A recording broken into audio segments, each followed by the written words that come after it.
In early June, the Beltrami County Board approved the Opioid Steering Committee to release just over $70,000 in state opioid settlement funds to 5 county and community partners.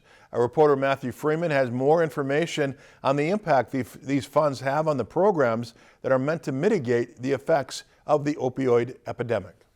According to the Minnesota Department of Health, the number of deaths related to opioid overdoses has been on a dramatic rise since 2018, jumping from under 350 residents to over 1,000 dying from opioid overdoses in 2022, nearly quadrupling the number of deaths related to cocaine overdoses. Opioid emergencies are quite stressful, not only for the individuals that are being affected by it, but also for our responders, because while it's been around for a long time, they're quite sensitive responses. Beltrami County recently released just over $70,000 to 5 community partners to help combat the growing epidemic within the county. We can't do everything by ourselves as a county. We can't do everything that needs to be done to help with, really, if you want to call it the war on opiates, right? We're going to be using the opioid funding to bring in an education class from a local college, and they're going to inform, teach, and educate our members about how we can better respond to those types of emergencies. The funds that we've received from the Opioid Steering Committee, we've used to send a few of our individuals to training. These types of programs don't receive a whole lot of funding,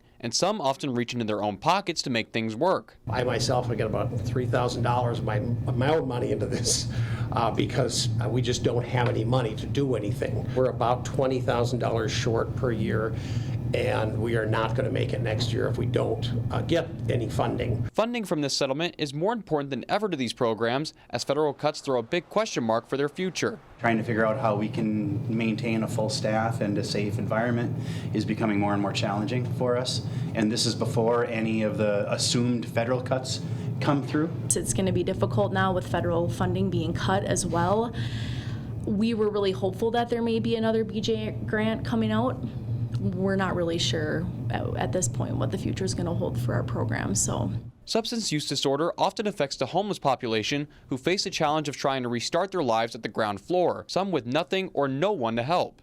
Funding these types of programs help reduce the negative impacts associated with opioid misuse and overdose deaths. I'm really looking forward to this training to give our people a different perspective so they can approach these emergencies from more of an empathetic point of view. We need to learn how to speak to people and meet people where they're at while they're suffering from an addiction. Reporting in Bemidji, I'm Matthew Freeman, Lakeland News.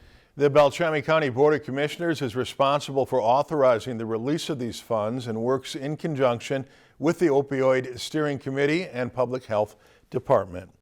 Lakeland News is a nonprofit news organization. Donate to Lakeland PBS today to support your local news team.